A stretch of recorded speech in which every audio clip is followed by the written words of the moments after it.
Muy bien. Vamos a meternos de lleno en la enfermedad inflamatoria intestinal. Esta es una revisión enfocada, de alto rendimiento, con los puntos clave que son absolutamente esenciales tanto para la práctica clínica diaria como para enfrentar el EUNACOM. Así que, empecemos. A ver, cuando hablamos de enfermedad inflamatoria intestinal, el primer gran desafío es siempre el mismo. Estamos frente a una enfermedad de Crohn o a una colitis ulcerosa. Aunque compartan el apellido inflamatoria intestinal, son dos entidades muy diferentes en su presentación, en su manejo y sobre todo en su pronóstico.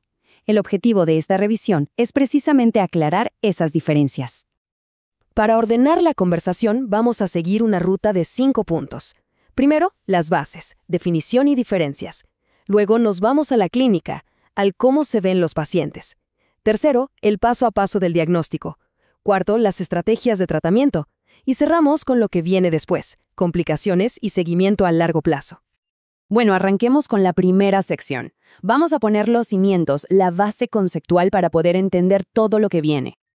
En términos simples, ¿qué es la EI?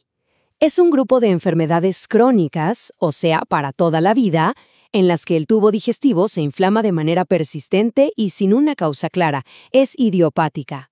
Y las dos protagonistas que tenemos que dominar sí o sí son la enfermedad de Crohn y la colitis ulcerosa. Esta tabla es oro puro para el EUNACOM. Resume las diferencias patológicas que explican casi todo. A ver, vamos punto por punto. Primero, la localización. El Crohn puede afectar desde la boca hasta el ano y lo hace a saltos, con lesiones parchadas. La colitis ulcerosa, en cambio, es mucho más ordenada. Empieza en el recto y sube de forma continua, sin dejar espacios sanos y no pasa del colon. Segundo, y esta es la clave de todo, la profundidad. El Crohn es transmural, atraviesa toda la pared del intestino. La colitis ulcerosa es superficial, solo afecta a la mucosa y submucosa. Y esto explica el resto. Esa inflamación profunda del Crohn es la que genera fístulas y granulomas. La inflamación superficial de la CU se ve como abscesos en las criptas. Ok, ya vimos la patología. Ahora, ¿cómo se traduce todo esto en la consulta? Pasemos a la segunda sección para ver cómo se presentan los pacientes en la vida real. Aquí tenemos los dos perfiles clásicos. Por un lado, el paciente con colitis ulcerosa. Su historia típica es de diarrea con sangre, mucha urgencia por ir al baño y tenesmo, esa sensación de que nunca se termina de evacuar. Por el otro lado, el paciente con Crohn's. Su cuadro suele ser más de dolor abdominal, clásicamente en la fosa ilíaca derecha, diarrea que puede o no tener sangre y, muy importante, baja de peso y signos de malabsorción. Y ojo, la enfermedad perianal, fístulas, abscesos, eso es casi sinónimo de Crohn's. Es fundamental recordar que la EI no se queda solo en el intestino, es una enfermedad sistémica. En ambas podemos encontrar artritis, lesiones en la piel como el eritema nodoso o problemas en los ojos como la uveitis. Ahora un dato clave para el examen. La colangitis esclerosante primaria tiene una asociación fuertísima con la colitis ulcerosa. Y por la malabsorción que genera el Crohn, las complicaciones metabólicas como la osteoporosis o los cálculos renales son más de él. Perfecto. Avancemos a la tercera sección, el algoritmo diagnóstico. Aquí vamos a trazar el camino lógico, el paso a paso, desde que sospechamos la enfermedad hasta que ponemos el sello de confirmación. El proceso es súper ordenado. Todo parte con la sospecha clínica, generalmente un paciente joven con diarrea de más de 4 semanas. El siguiente paso es el laboratorio. Una PCR elevada nos dice que hay inflamación, pero la calprotectina fecal elevada nos grita que esa inflamación está en el intestino. Con eso, ya tenemos justificado ir al gold standard, la colonoscopía con toma de biopsias para la confirmación histológica. Y un último paso, si la sospecha es de Crohn, es vital hacer un estudio de extensión para ver el intestino delgado, usualmente con una entero-TC o una enteroresonancia. Y aquí, una pausa para destacar una perla clínica que ha cambiado el juego. La calprotectina fecal es una herramienta potentísima. ¿Por qué? Porque nos permite diferenciar con mucha seguridad si una diarrea crónica es por inflamación, como en la EII, o por un trastorno funcional, como el síndrome de intestino irritable. Una calprotectina normal prácticamente descarta EI y nos ahorra una endoscopia. Muy bien, diagnóstico confirmado. ¿Y ahora qué? Entramos a la cuarta sección, el manejo terapéutico. El objetivo aquí es doble. Primero, apagar el incendio del brote agudo, o sea, inducir la remisión. Y segundo, evitar que se vuelva a prender, es decir, mantener esa remisión a largo plazo. Para la colitis ulcerosa, el tratamiento es un paso a paso o escalonado. El primer escalón, para enfermedad leve a moderada, son los aminosalicilatos, como la mesalazina. Si hay un brote, necesitamos algo más fuerte para inducir la remisión, corticoides sistémicos. Si con eso no basta, o para mantener la calma a largo plazo, subimos de escalón a inmunomoduladores o a las terapias biológicas.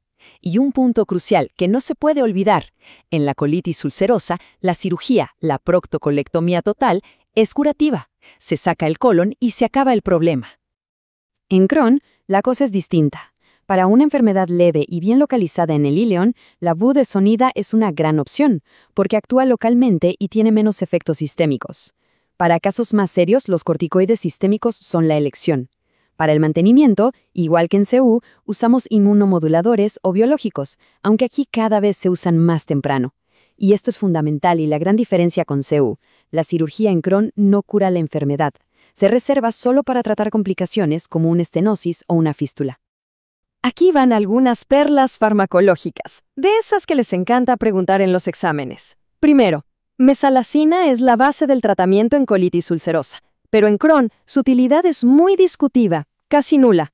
Segundo, metotrexato es una buena opción para mantener la remisión en Crohn, pero no se usa en colitis ulcerosa.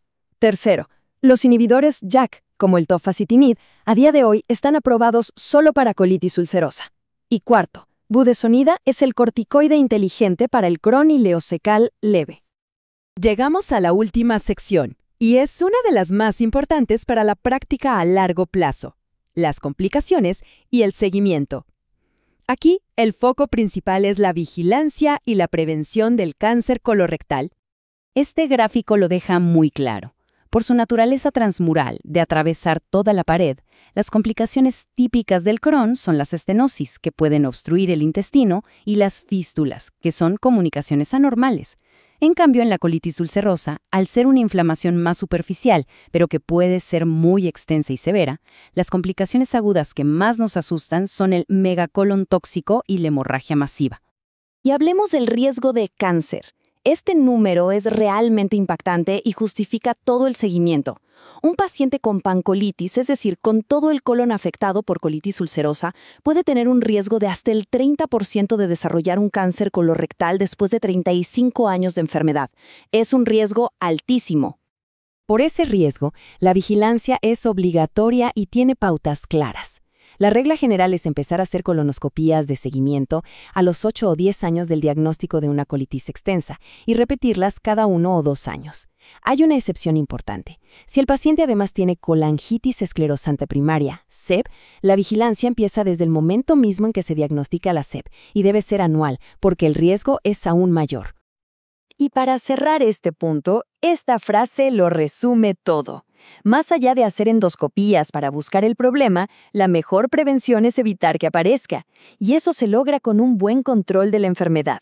Mantener la remisión mucosa, o sea que la pared del colon esté sana en la endoscopía, es el objetivo, porque la inflamación crónica y persistente es lo que, con el tiempo, lleva a la displasia y de ahí al cáncer. Esto nos deja con una reflexión final, que va más allá del examen. Con el uso cada vez más temprano y efectivo de las terapias biológicas, que logran un control muy profundo de la inflamación, la gran pregunta hoy es: ¿estamos por fin cambiando la historia natural de estas enfermedades? ¿Seremos capaces de prevenir las estenosis, las fístulas, las cirugías? Ese es el horizonte hacia el que avanza el manejo de la EI.